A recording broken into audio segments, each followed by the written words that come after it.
tratar de desarrollar algunas ideas acerca de qué es lo que nosotros entendemos como el paso de la comunicación instrumental a la estratégica. Bien, bueno, la pandemia nos cambió el mundo, como ya todos lo deben tener muy claro. Todo esto que parecía un aspecto absolutamente teórico, ¿no? De estos ambientes VUCA, volátiles, inciertos, complejos y ambiguos, se nos vino encima, ¿no? Como una avalancha. Y un problema de salud pública, es decir, un virus, como dicen algunos, que se puede prevenir lavándose las manos con agua y jabón, puso en jaque y tiene puesto en jaque a toda la humanidad y en específico a la economía, pero no solo a la economía, porque también afectó al ámbito social, al ámbito político, al ámbito cultural, en el ámbito laboral, en el tecnológico y, por cierto, hasta en el de la dinámica familiar, ¿no? De hecho, seguramente la mayoría de nosotros estamos transmitiendo desde nuestros propios hogares y no desde nuestros trabajos porque ha cambiado la lógica. Por lo tanto, lo que estamos proponiendo es que hoy estamos asistiendo a una mega externalidad multidimensional. ¿A qué me refiero con multidimensional? Que son aspectos diferentes que están incidiendo, no solo la salud, sino que en el ámbito económico, social, en político, en el cultural, en el laboral, etc. ¿Verdad? Y eso nos obliga a remirar las estrategias organizacionales y, por tanto, la oferta de valor que ofrecen estas organizaciones como marca. Y de eso es lo que pretendo hacer algunas reflexiones a partir de qué es lo que hemos estado investigando, ¿verdad? Lo que nosotros estamos proponiendo es que se corrieron las fronteras y hay nuevos estándares. Pero estos nuevos estándares que se estaban desarrollando incipientemente, es decir, de a poco, la pandemia los hizo más patentes, ¿no? Y por lo tanto, las demandas que tenemos los consumidores y los ciudadanos a las organizaciones, hoy día se han puesto mucho más de manifiesto. Aquello que venía lentamente avanzando, lo que hizo la pandemia es que los hizo ponerse frente a nosotros como una gran avalancha, ¿no? Y que hoy las organizaciones vamos a tener que hacernos cargo porque tanto los clientes desde el punto de vista comercial como los ciudadanos estamos teniendo estándares y exigencias diferentes a las organizaciones, ¿no? Lo que estamos proponiendo es que hay una redefinición del juego económico. ¿A qué nos referimos con esto? Aquí hemos pasado a un mundo en que la relación era eminentemente transaccional, empresa-cliente, es decir, las empresas normalmente le daban algo a los clientes y los clientes le daban dinero, ¿no? Tú me das y yo te doy, ¿no? Es una transacción donde hay un rendimiento máximo, lo que pretendían las organizaciones en general y las empresas en particular, pretendían una rentabilidad máxima. Hoy a lo que estamos asistiendo es a una nueva realidad en que lo que estamos pidiendo es relación y vínculo. Ya no empresa-cliente, sino que marca, es decir, un constructo, una elaboración teórica y simbólica en nuestras cabezas, ¿no? Hoy día, cuando, por ejemplo, tenemos ciertas imágenes, no se evocan países, no se evocan ciudades, no se evocan empresas, etcétera, ¿no? No se evocan ONGs, no se evocan fundaciones, corporaciones, ¿verdad? Marca, ¿no? Y las marcas nos dicen algo, ¿sí? Nos comentan algo, ¿verdad? Y estas marcas están teniendo relación, fíjense, ya no solo con los clientes, sino que con los grupos de interés, ¿no? Lo que se le llama los stakeholders, ¿verdad? Y los stakeholders son muy variados, ¿verdad? Por lo tanto, hoy día ya hay que tener relación, ¿verdad? Y vínculo con estos grupos de interés. Ya no solo y únicamente las empresas de carácter extractivo, sino que todas las organizaciones, ¿verdad? Todas las organizaciones tendremos que ver cómo nos relacionamos con estos grupos de interés. Por lo tanto, hemos pasado desde una negociación presente, más bien informacional, es decir, de conexión unidireccional, ¿verdad? Transaccional, por lo tanto, instrumental, a una relación colaborativa. Ya en la década del 50, mediados de los 50, el profesor John Nash, con los juegos colaborativos diferentes de suma cero, es decir, más uno menos uno, lo que después se le llamó teoría del win-win o del ganar-ganar, ya estaba proponiendo las teorías colaborativas, que son presente y futuro, y qué es lo que aporta hoy día lo que se denomina el valor comunicacional, ¿no? El valor comunicacional, por lo tanto, son el conjunto de atributos que yo le doy a un imaginario que tengo en mi cabeza. Ese imaginario puede ser, insisto, ya les traigo un ejemplo, un país, una marca, un territorio, puede ser también una corporación, una empresa, también puede ser una persona, un presidente, una presidenta, ¿verdad? Y ese valor comunicacional, lo interesante es que se transfiere hoy, sobre todo a las marcas comerciales, en un valor de marca, ¿no? Hoy día las marcas tienen un valor económico y los países también tienen un valor, no solo económico, tienen un valor de credibilidad y de confianza. Y esto es tan relevante porque los mejores talentos quieren ir a los mejores países, ¿no? Los capitales quieren estar en los países con menos riesgo, por lo tanto los países con más reputación y con más valor de marca, ¿verdad? Fíjense ustedes, les traje aquí un ejemplo. Acaba de salir el estudio de marca global de BrandZ, es una empresa, ¿no? Acaba de salir cómo está valorizando y pasó al número 1 Amazon. La marca, es decir, las asociaciones que hacemos con esta marca, ¿verdad? Con esta signo, si ustedes quieren, valdría 415.855 millones de dólares. ¿No? Les contaré que eso es una cantidad inconmensurable. Para hacer solo una relación, sería casi 2 veces el fondo de pensiones que acumula Chile después de 35 años de ahorro de 10,5 millones de personas. Imagínense la cantidad de la que estamos hablando. Apple costaría 352.000 millones, Microsoft, Google, Visa. Fíjense ustedes, estas empresas que han salido, o estas marcas más que empresas, porque se han transformado en marcas, porque nosotros hacemos asociaciones. ¿Y a qué me refiero con estas asociaciones? Por ejemplo, la segunda, ¿no? La manzanita. ¿Con qué nosotros la asociamos? Seguramente si uno le preguntara a los que están mirando, diría, ah, eso es tecnología, eso es alto estándar, eso es calidad, eso es desarrollo, es diseño, ¿verdad? Y por cierto, alto precio. Fíjense todas las asociaciones.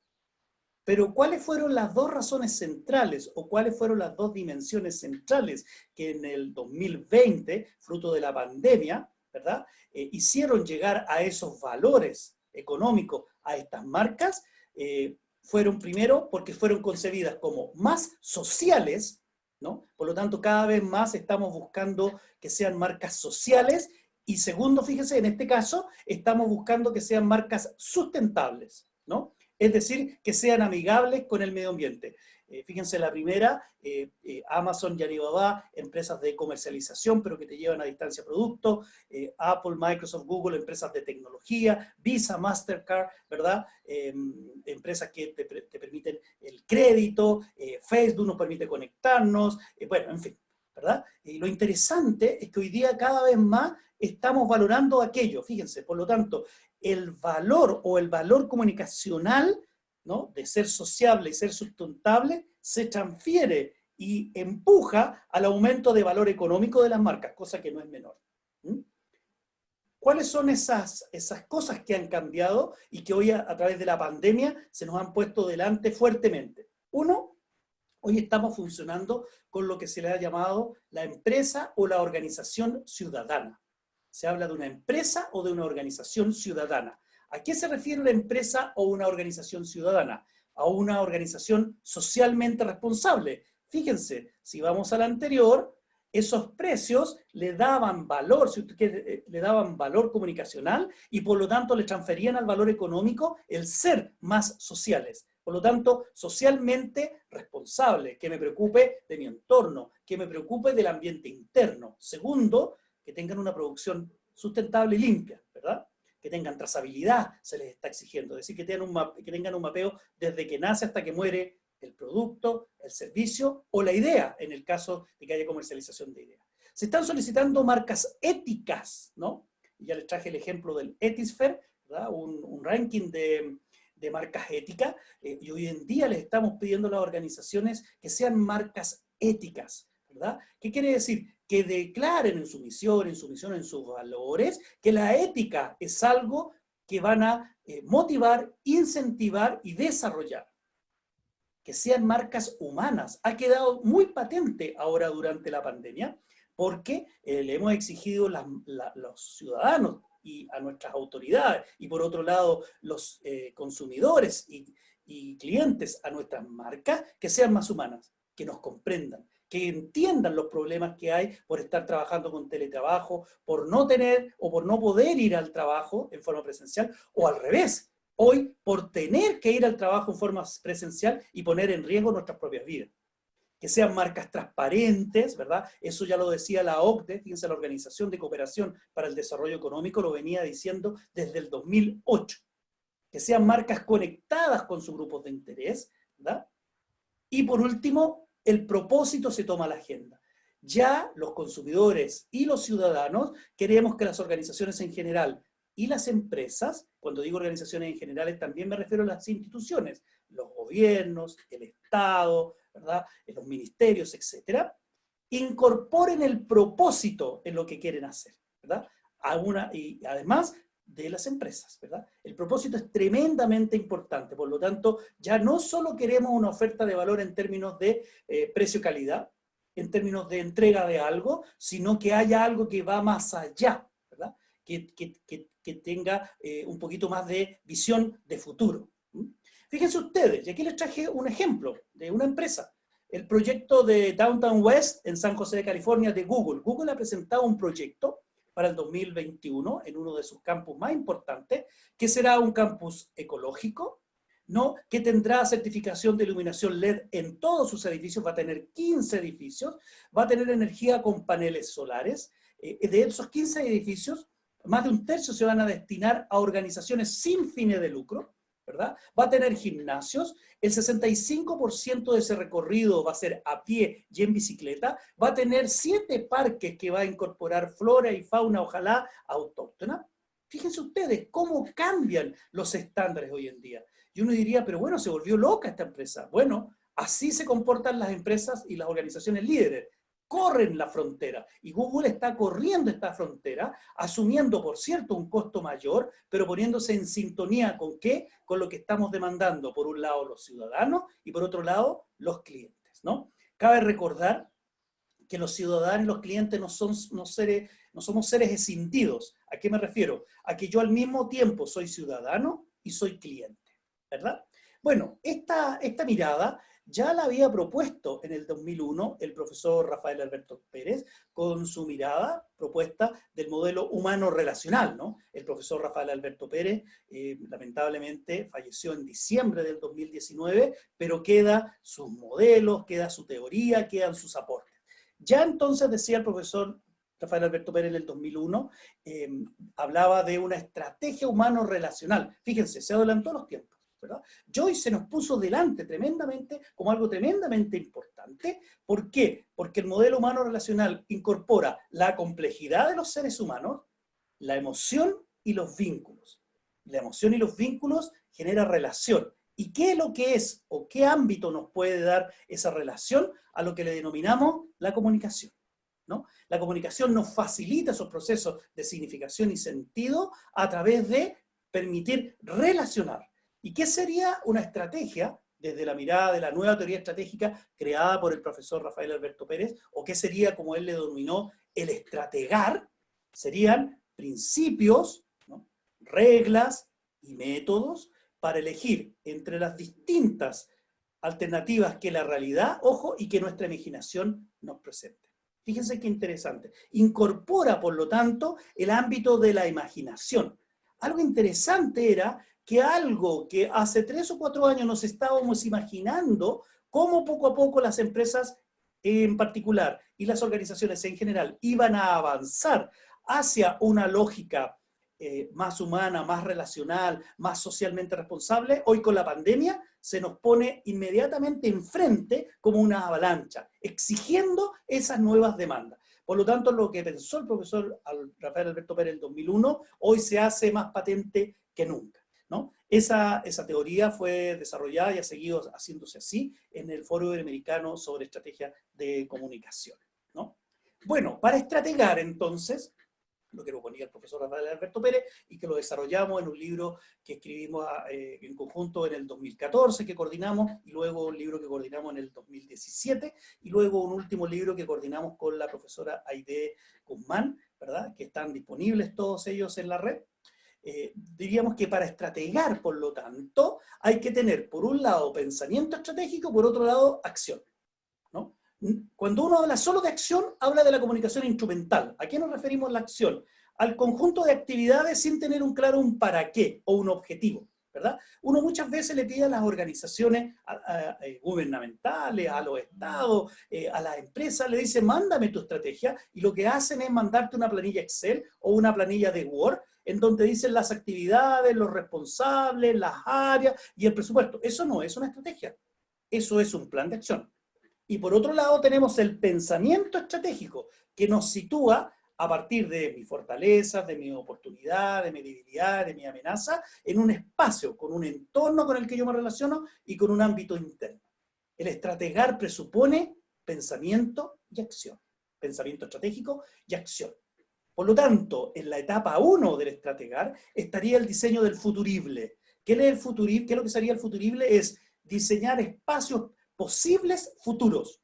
Yo me instalo en una mirada de futuro, ¿no? Para estrategar yo no miro solo al pasado. El pasado me puede dar lo que sucedió. Ahora, lo que sucedió yo no puedo asegurar de que siga sucediendo en el futuro. Por lo tanto, lo que yo tengo que tratar de hacer es adelantarme a lo que yo espero que suceda. Por lo tanto, yo quisiera ocupar un espacio en la mente de mis consumidores, ¿verdad? O de mis ciudadanos, en el caso de que soy un Estado. Segundo, evalúo la posición en la mente de mis audiencias. Por lo tanto, fíjense ustedes, tengo la evaluación del presente, dónde estoy hoy, y tengo el sueño hacia dónde quiero llegar al futuro. Eso ha generado lo que se denomina la brecha. La brecha es la diferencia entre el presente, la realidad, y el futuro deseado, ¿no? Por lo tanto, ahí ya veremos un aspecto estratégico, ¿no? Tercero, definimos cuál es la transformación de la realidad que necesitamos para pasar del presente al futuro deseado, pero ojo que esa transformación muchas veces es de carácter perceptual, porque puede ser que nosotros no existamos en términos de oferta de valor para nosotros y para el otro, ¿no? Y por último, debemos integrar la complejidad del tejido relacional. Los seres humanos nos estamos relacionando constantemente y eso es tremendamente relevante. Y hoy más que nunca, con la irrupción más fuerte que nunca de las redes sociales, ¿no? Nos relacionamos, estamos en las redes sociales, las difusiones, ¿no? En Instagram, en Facebook, en LinkedIn, TikTok, en WhatsApp, etc. Vivimos constantemente relacionándonos, ¿verdad? Les traje otro ejemplo, fíjense ustedes, ya tiene el Ethisphere, ¿verdad? Que es un think tank, un centro de pensamiento, una fundación que se dedica a estimular la cultura de la ética, ¿verdad? Ya nominó el listado de las empresas o de las marcas más bien que son más éticas en el mundo. Es un listado, no un ranking. De ese listado yo seleccioné 5. ¿Por qué?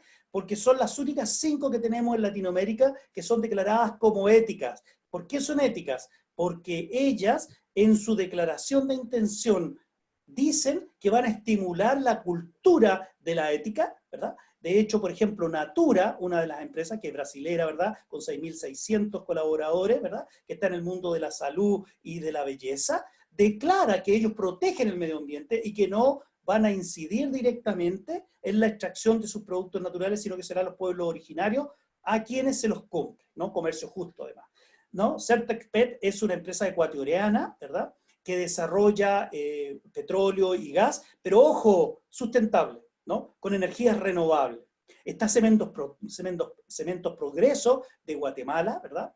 Que está en el área de la construcción. Está Fresnillo, ¿no? 5.400 personas contratadas que trabajan en el mundo de la minería, de la extracción de los metales. Y está Bimbo de México, ¿verdad? Que tiene más de 136.000 trabajadores que están en el mundo de la comida. Entonces ahí ustedes tienen un ejemplo de cómo hoy estos estándares que parecían de carácter teórico se hacen hoy día plausibles y palpables.